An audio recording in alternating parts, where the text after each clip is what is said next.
Hello and welcome to another episode of Be the Love, Transcending Through the Shadows. I am Stacy Musial, your host and soul on the journey. And thank you so much for tuning in this week. And if you enjoyed listening to our show, we would be absolutely so grateful for a 5-star written review on iTunes. Reviews really help the show become more visible and spread the word to others. And if it feels safe for you, I'd like to begin to take a moment to get centered with us. I'd like to begin by inviting you to take a beautiful cleansing breath in through your nose and out through your mouth, letting go of anything that's keeping you from being present. And take another breath in through your nose, breathing in calm, peaceful, loving energy, and breathing out anything you're ready to release in this moment. And take one more breath in through your nose, breathing in light and love for yourself, and breathe out that light and love and sending it back to all of humanity, remembering that you always, always have your breath to come back to. Today we have Brenda Carey back here again with us. Brenda is passionate about creating inspiring yoga classes and workshops to connect students to a meaningful and heartfelt experience. She teaches a variety of styles of yoga and meditation while often incorporating Ayurveda, yogic philosophy, spirituality, Native American teachings, sound healing, and Reiki. She is the owner of Sacred Path Healing, Yoga, and Reiki. And her intention is to serve the community to be mindful and authentic creators. So thank you so much for being back here with us again today, Brenda. Thank you, Stacy. It's so great to be back. Yeah, and I'm really excited about our topic today. It's such a fun topic, and that is the topic of Sankalpas. And so many people make New Year's resolutions at this is the time of the year when people are really stepping into that and wanting to have a new year and new goals and new energy. And, so there's a lot of people that struggle with following through with their resolutions. So shifting that energy to think about it in a Sankalpa way, I think I'm really excited to dive into this to give maybe people a new way to look at their New Year's resolutions or their life goals. And so I'm wondering, just to get us started, if you could tell us a little bit about what a Sankalpa is. Yes, I would love to be able to share that. So a Sankalpa, I always say it's like the yogi's version of a New Year's resolution. But instead of like in a resolution, it comes generally from a place of lack, comes from this place of I need something outside of myself to make me feel whole and to fill the void. The Sankalpa, which roughly translates in Sanskrit to a vow to our highest self or our true nature. And so the yogi looks at this through more of a heart-minded. So from this energy of self-love and compassion and a lot of grace. And it's developing a sort of overall theme for our year. And so I start every year, actually, I've already started the process about the month before into diving in and creating this Sankalpa statement. Sometimes it's nicknamed as our heart's deepest desire. And it comes again from the energy of love and I am already complete. I don't need anything else outside of myself, to fix me or to make me better. But it comes from this place of I am, and then we get to set what that is. And that can be so, so powerful, especially at the beginning of a new year or any kind of new endeavor, but definitely at the beginning of a new year is a great time.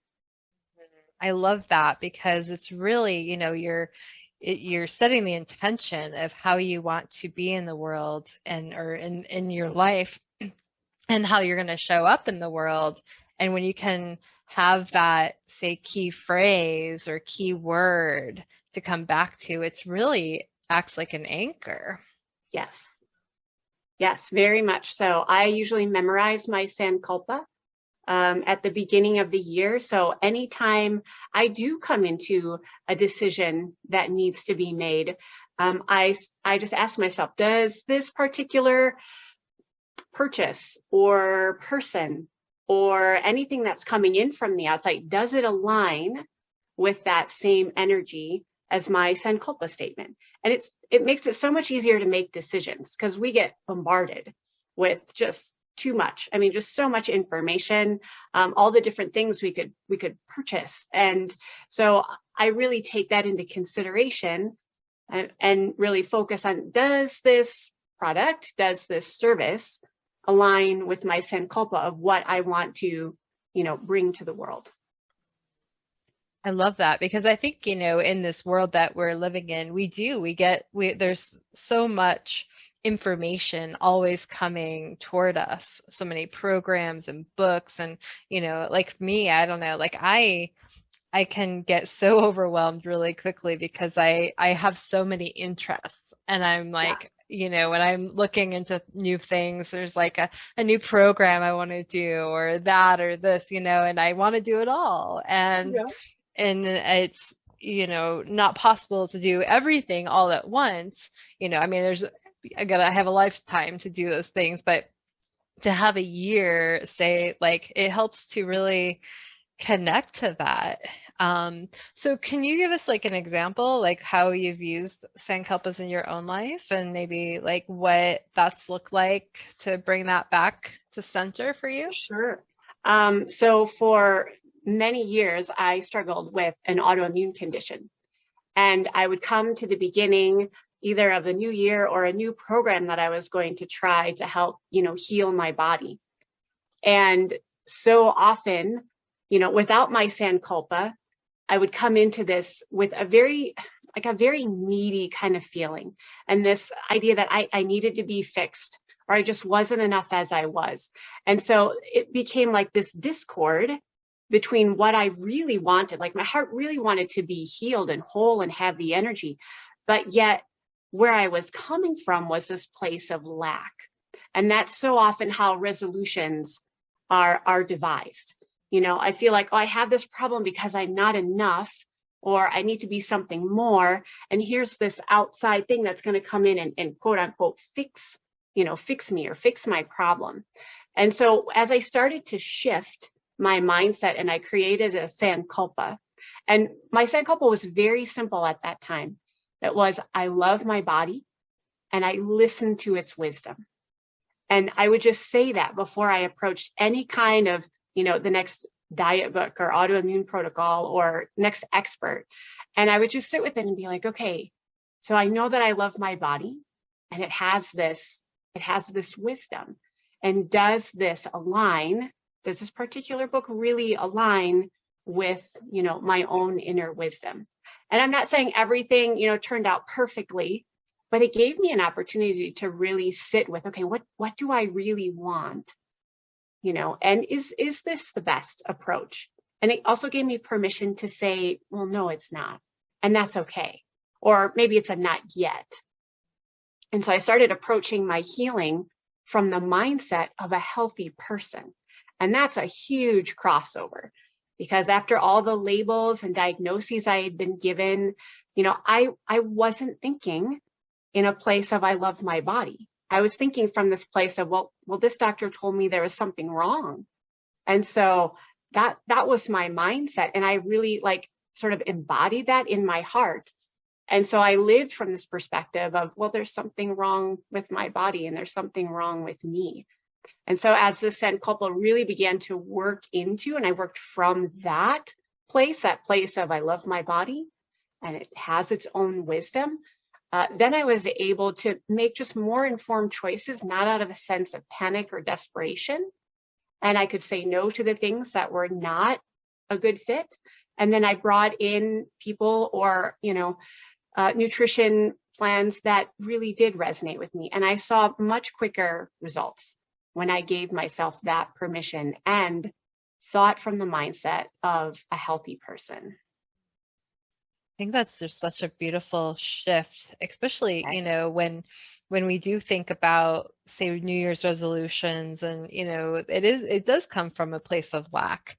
Mhm. Need to like lose weight. I'm not Yeah. good enough unless I, do this, or, but shifting that perspective can really open up the heart space, the heart centered, and, space to move forward in a loving and gentle way. Because I think too, as I'm talking about this, it's really like the New Year's resolutions is so masculine focused, and it's Mm. that energy of, what we've been conditioned to do in our world and our culture.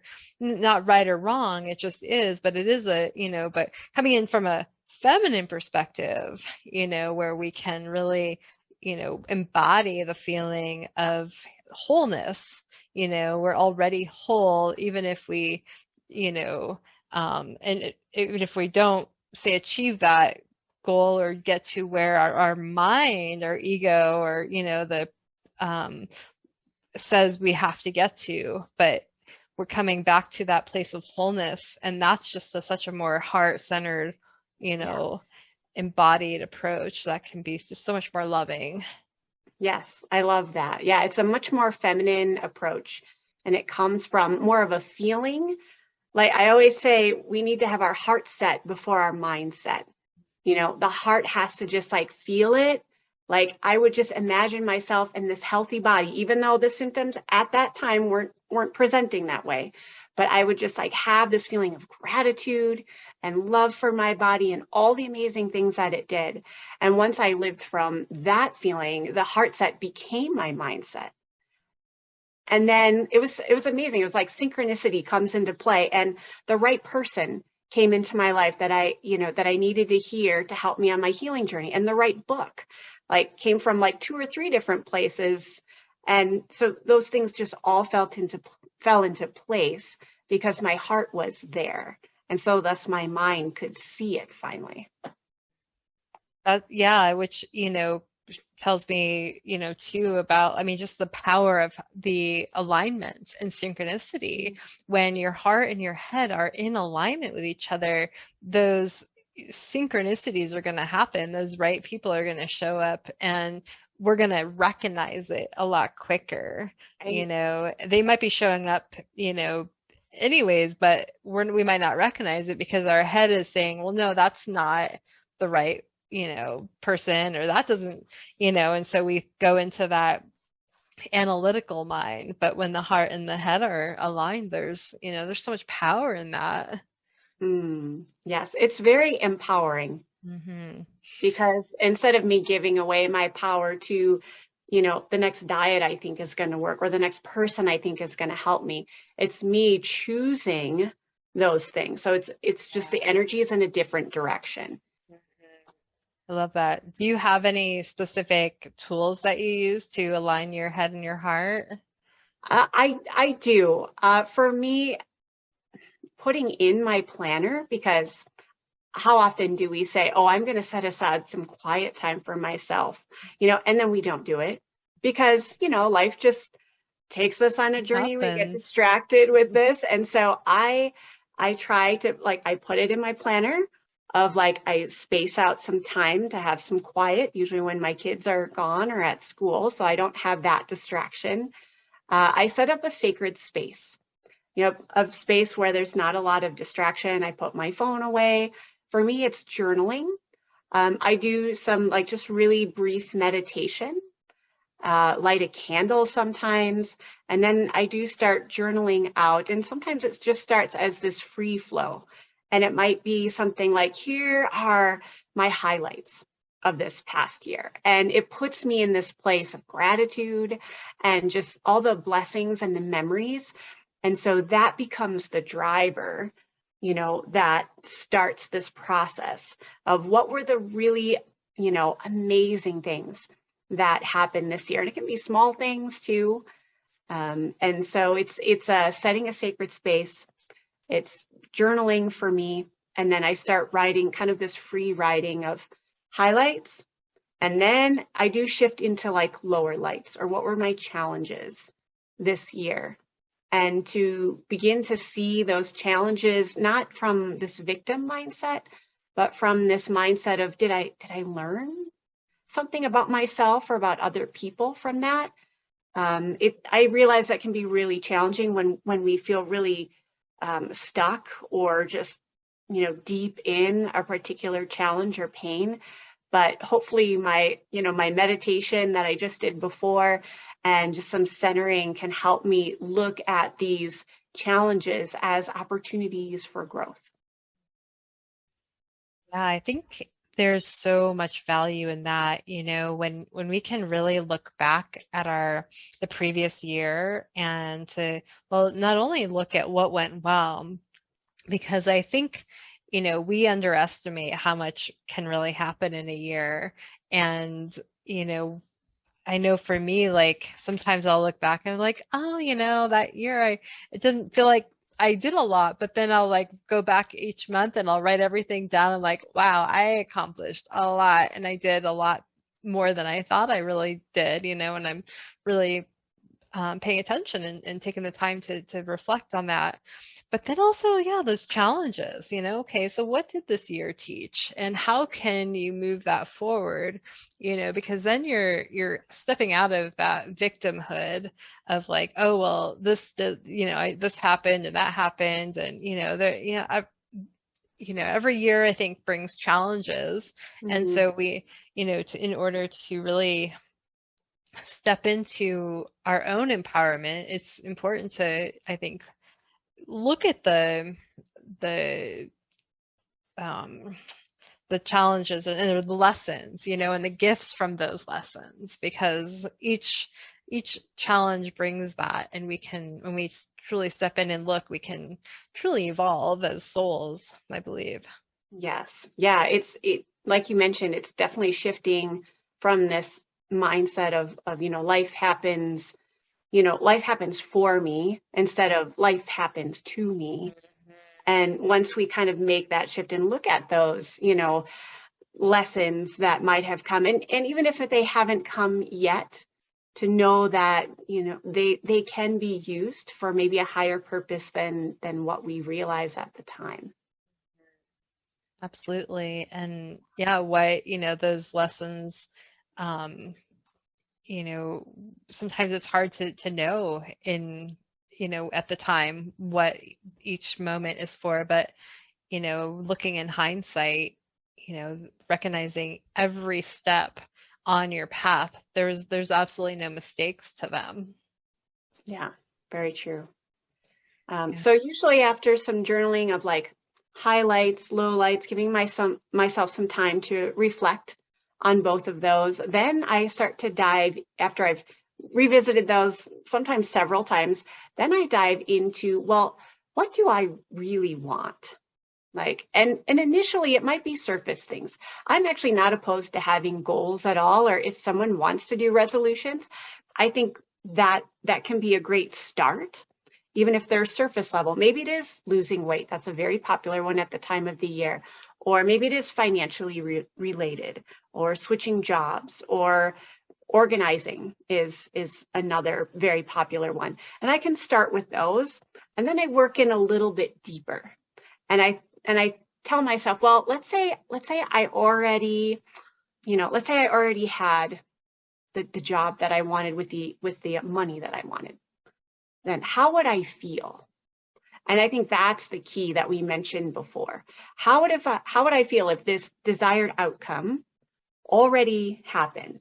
And then those feeling words, these like deeper yearnings, I call them, that starts to formulate this Sankalpa, because that gets the heart involved. So instead of it just being like a rational mind thing, it starts coming from this, deeper well of compassion and gratitude.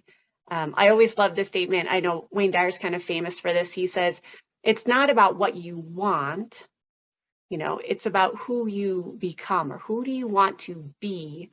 And those qualities and characteristics will draw in the events or the situations or the outcomes that you're looking for. And that's kind of what a Sankalpa does. It really brings in, like, who do I want to be for this new year? And if it is, a new job with more income, then I want to be abundance. And everything that I think about is going to be from this lens of I am abundant. I have all that I need and then some. And that even includes myself. So I am enough is a really great Sankalpa statement. And then again, when we live from that heart set, and then we start to see it through that perspective. And that's how a Sankalpa just can really benefit, what starts out to be surface level goals, but takes it like this level deeper into yearnings. Yeah, I love that, because when we truly visualize who we want to be, and when our mind creates a vision for that, our body follows, our heart follows that, right? That's why vision boards have become so popular, because, we can create a vision and we know what that vision looks like. And the more we look at that and create the feeling associated with it, the more our brain and our body are going to find ways to create that in our life. And so the same with, like, when we step into even just like that characteristic or that word. I know I've done a lot of that too. I'll choose a word at the beginning of the year and find ways to create that in my life. Like one year, I know my word was vulnerability. That was really tough for me for a long time, to be vulnerable. And I had to really step into that and open up and really explore what was keeping me vulnerable. But then I cultivated that feeling of vulnerability. And every time I would get, feelings of maybe shame. Shame was a big one that came up for me whenever I was vulnerable. I'm like, oh, why did I share that? Or like there's that, like, Brene Brown talks a lot about that cycle. And that was, certainly I experienced a lot of that.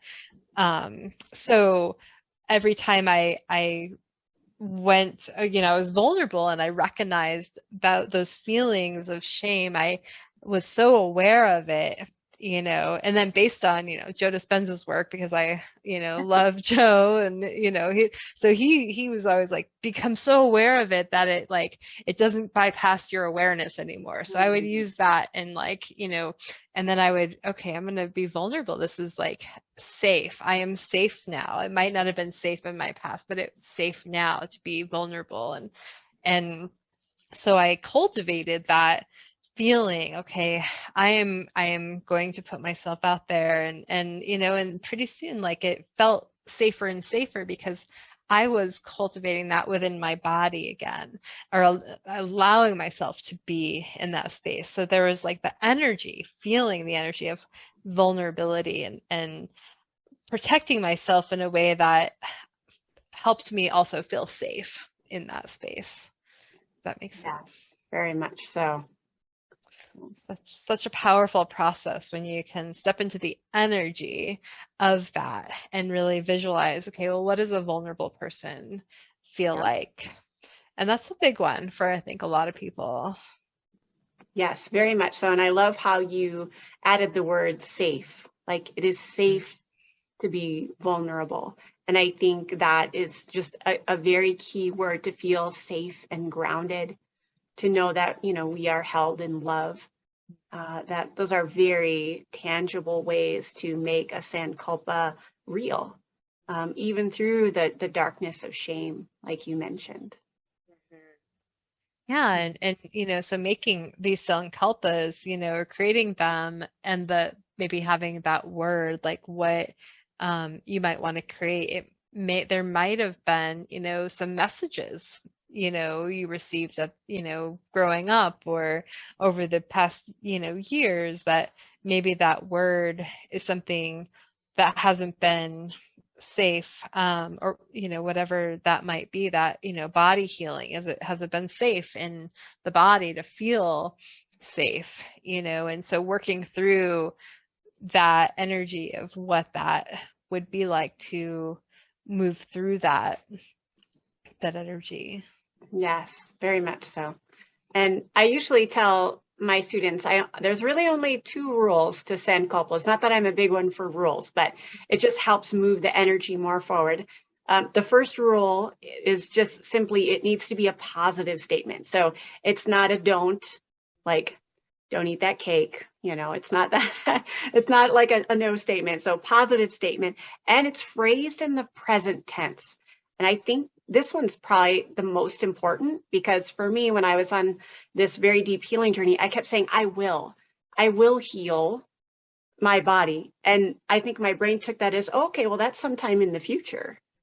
And I needed to embody it now and feel it in the now, like fully present.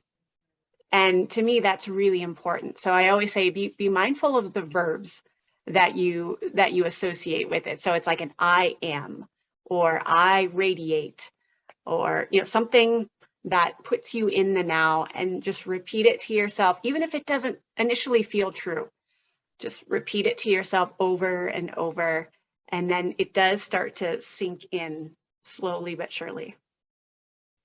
That's, yeah, I love that because, well, the now statements are, the present moment, really that's a huge one, for recognizing that we are it now. It's not somewhere in the future, but when you can cultivate that in the present, you are more, you're identifying it. It's your I am presence.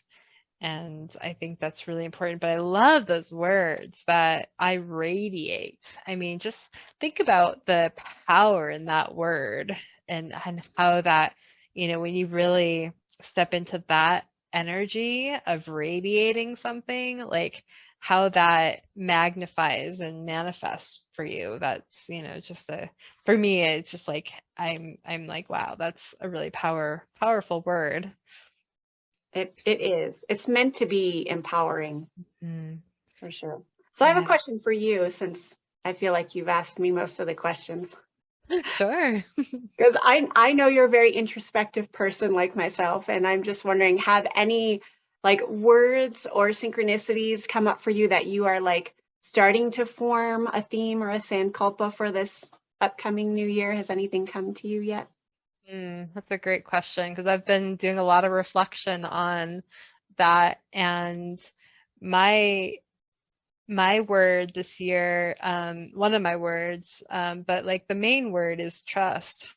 Mm. And trust, trust that like I'm in alignment, trust that I am creating what I want in my life, trust that things are unfolding in the way that is divinely timed, trust that the things that I'm ex wanting to manifest are, are going to be divinely timed, and recognizing that, God's delays are not God's denials. So trusting that the process, I am in process right now. I am in the flow, and things are going to come to me, and I'm going to trust my body's wisdom. I'm going to trust that I am in the right place at the right time, and the right opportunities are going to come to me, and I'm going to know, I'm going to trust myself to take that opportunity to step into the opportunity that is right for me. Mm. Yeah, see, and that's what I love. Like that came from the heart. Like you didn't rationally think out like, well, this time I'm going to do this, and then I'm going to do this, and then I'm going to, it's just like bubbles up from the heart. And that's the essence of a Sankalpa. It's like, here it is, and it just comes out of this really beautiful space. So thank you for sharing that. Yeah, thank you for asking. I think it is definitely very heartfelt, very, I've been, on that journey, and it's like I've been trying to just work with that energy, and stepping into that, like I am in the right place at the right time. And so I think it's just like, trusting the heart knows, and things will manifest. And so yeah, you have to trust the process of the Sankalpa too. Yes. And also know within the process, sometimes The Sankalpa, this is one of the beauties of it. Sometimes the Sankalpa like morphs or changes Mm. into something else. And I feel like this is one of the really liquid elements of a Sankalpa. Like resolutions, I feel like we set at the beginning of the year, and then the majority of the people by end of February, they're like, well, that's done, forget that, that didn't work. But a Sankalpa has a very different fluidity to it. Like it might start off something at the beginning of the year and we work through that. Maybe, for you, like trust, and let's say you've really embodied that. And then it might come up as something else. Maybe it's a surrender process. And now, the Sankalpa has shifted and changed and moved. So I would say, be prepared that a Sankalpa isn't stagnant. Energy is never stagnant. It's always moving. It might be slow, sometimes slower than we like. It might be, even too fast, but it has its own timing, like you mentioned. And so just kind of an awareness for people like, well, I set the Sankalpa at the beginning of the year, but now it just doesn't feel true for me anymore. Did I do it wrong? And I'm like, oh no, not at all. It means you're growing and evolving. And that I think is a beautiful thing. And so go with that energy. And so oftentimes I will like regroup myself about, end of February and March and revisit some of those questions that I like, the highlights and lowlights and those deeper yearnings. I'll revisit those from my journaling and be like, is this still true for me? Or has it shifted into a different Sankalpa statement? And I love that too, because I think it just validates, the ever-changing process. And, we don't have to keep ourselves in a box just because something, doesn't like it's not in maybe the end goal as our minds may have perceived, but the way that, our energy is moving and morphing and creating new ways to be, and it might be totally different, but to give ourselves permission to evolve and change in that way and be okay that like it doesn't always look the way we think it's going to, but how does it feel in our hearts, and really like bring it back to the heart and where we are, and being able to revisit that. And it's that more like, like we were saying earlier about that feminine approach, of like, it's how embodying that feeling and allowing for things to shift and change the way they need to, and kind of flowing with it rather than having it be like this, rigid transformation goal, or it's Yeah, it's not black and white. It's not like, oh, either did it or not did it. It's that beautiful gray area in between where I'm like, well, it just kind of shifted into its own energy. as everything is, Yeah, life is the only thing constant is change, right? And so so true. Especially at the beginning of the year, I feel. yeah, for sure.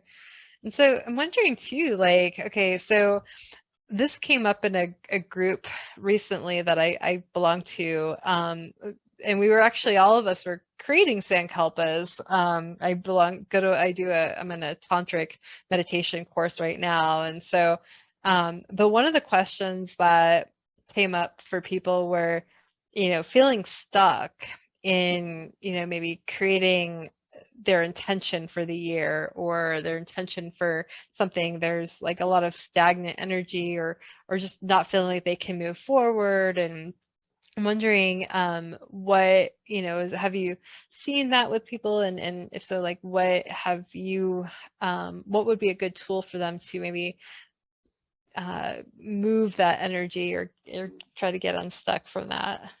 Actually, you just said it. It's move. I mean, and I actually mean physically move, because I think sometimes we get really caught in our heads up about, well, I want to have the perfect Sankalpa so that, it matches my needs perfectly, and we get really cerebral about it. And again, and I'm like, no, but that's not where this place comes from. And so if we start feeling like, I don't know, like, I don't know what I really want. I don't know what my yearnings are. And I would say, it's okay. It will come to you. Again, you mentioned trusting the process. Like it will come.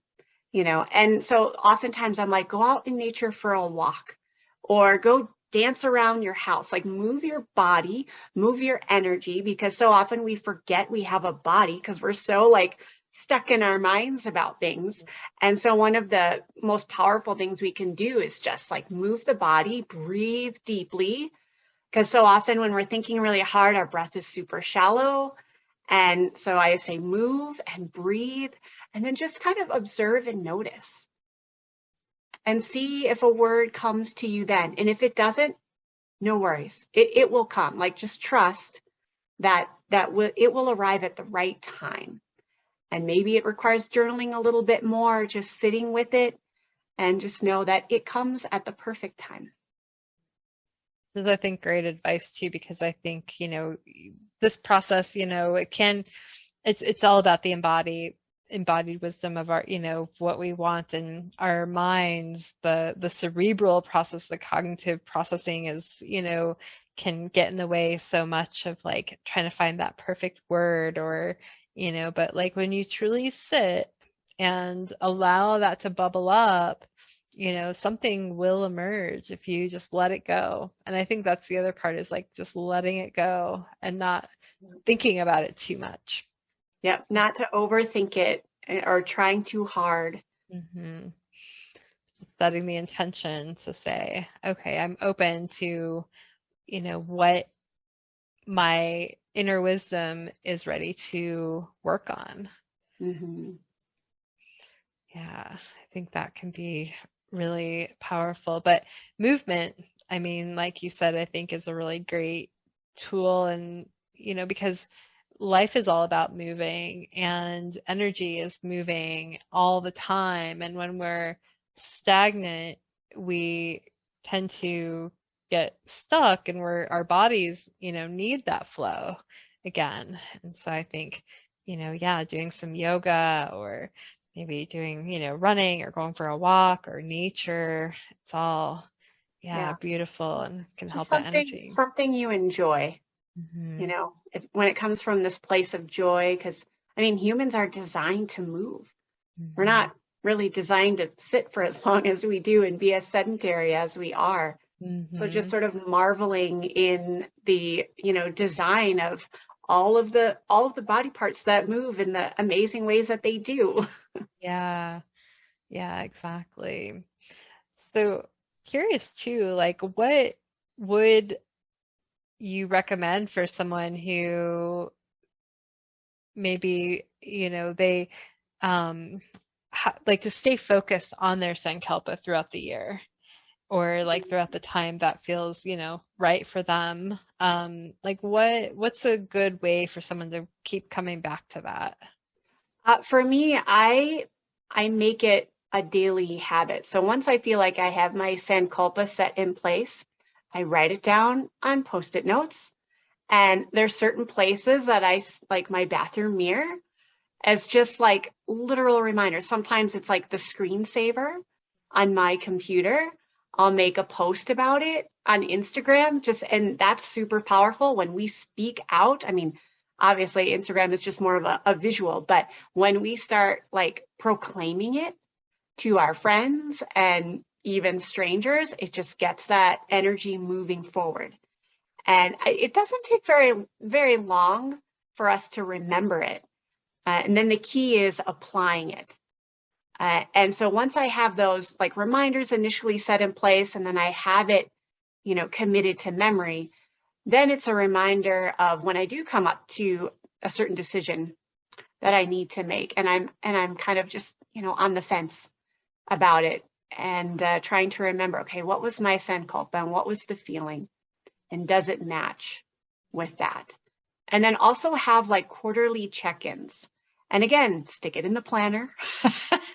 Because if you're like me, I tend to forget, like March rolls by and I'm like, oh, first quarter's done already. Well,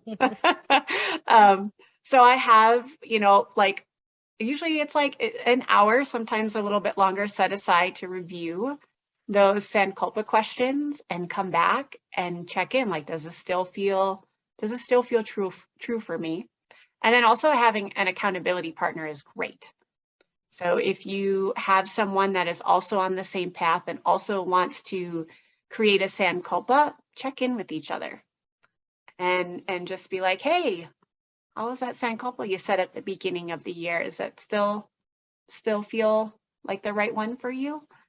And so those are just some little tips throughout the year to keep Those it. are great suggestions because I think it's, great. I think having an accountability partner, someone that you can, talk to about it. And that also, for me, um, even though, a lot of times I tend to be more introverted, I think, I'm definitely in the middle on the spectrum, like, extroverted, introverted tendencies. I'm pretty balanced that way, but I find that when I talk to people about something, it energizes it too. Right? And so when you're energizing that, you're getting more excited and you're speaking it like you said. I mean, there's power in that. Not only are you someone else is hearing that, but you're also activating that within yourself.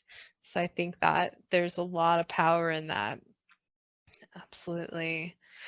And so I'm curious too, like, because you mentioned that like your Sankalpa from the past. I'm wondering if you wouldn't mind sharing a little bit about if have you said going through that process, you started already going through the Sankalpa process. Have you come up with your Sankalpa for this next year, or are you? That's a great question. I mean, I have a word that keeps, and actually it keeps returning. That's another one. But the word inspiration or Mm, inspire has been a very predominant word and theme that's come up for me. I haven't formulated the statement as of yet, but I know it's going to have that inspire or inspiration word in it because it's this expansiveness, and that's where I really want to go personally. I desire to inspire others through my own healing journey, and I've also been really reflecting on who are the people that really inspire me, and so I'm really working with that word. I haven't come up with my positive statement just yet, but be on the lookout for that because I once I know it, and it usually comes. I post it usually around New Year's Day, shortly after, and that's when I start voicing it because it kind of creates this ripple effect, right?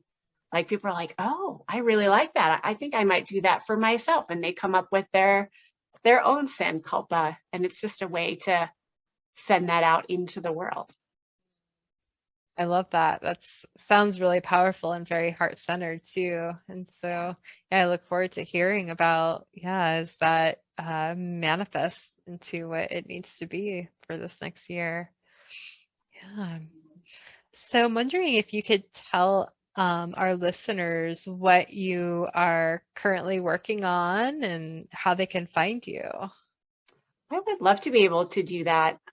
So my business is Sacred Path Yoga and Reiki. And that is the website where you can find, I have a Sankalpa journaling guide on there that you can easily download. And it's basically the journaling questions that I go through every single year to help formulate my, positive, usually very short, in the present moment Sankalpa statement. And so you can download that from my website at sacredpathyogaandreiki.com. And I also have an upcoming healing yoga with the 5 elements online series, which I'm really excited about. And so this is for individuals who look to the qualities of nature. So the 5 elements, these are steeped in the tradition of Ayurveda. So we're talking about air, air, space, earth, water, and fire, and how we embody these qualities that we see out in nature that are also within us. And through this process of yoga and breath work and some introspective journaling, we come to this healing place. And so that's a 5-week series because we spend 1 class per element. And so if that is something that resonates with you to help kind of bring your Sankalpa into more fruition, to help refine it and really dial it in through the elements of nature, that also might be of interest to you as well. That sounds really fascinating. I love that. And how we can really, create tangible, how it can make those tangible, those elements more tangible. Yes, we can learn so much when we synchronize with the different elements in nature, what we see out in the world and what also we contain as a sacred container within ourselves. As within is so without. Yes, yes. And so, yes, and I can add those to the show notes as well. So I will add your links there. So thank you so much for being here today, Brenda. It's been so much fun talking about Sankalpas and I know. I'm so excited. I actually get really excited when the new year comes, and because I know the energy just moves, and it's an inspiration for me to see what other people come up with for their heart's deepest desires.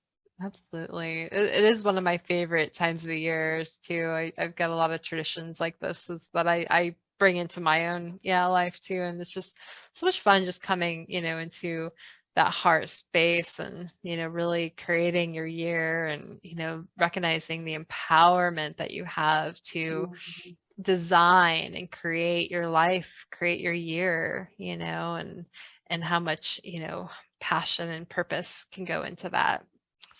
So thank you so much for listening to our show. Stay tuned for more episodes being released on Mondays at 5:55 a.m. Mountain Standard Time.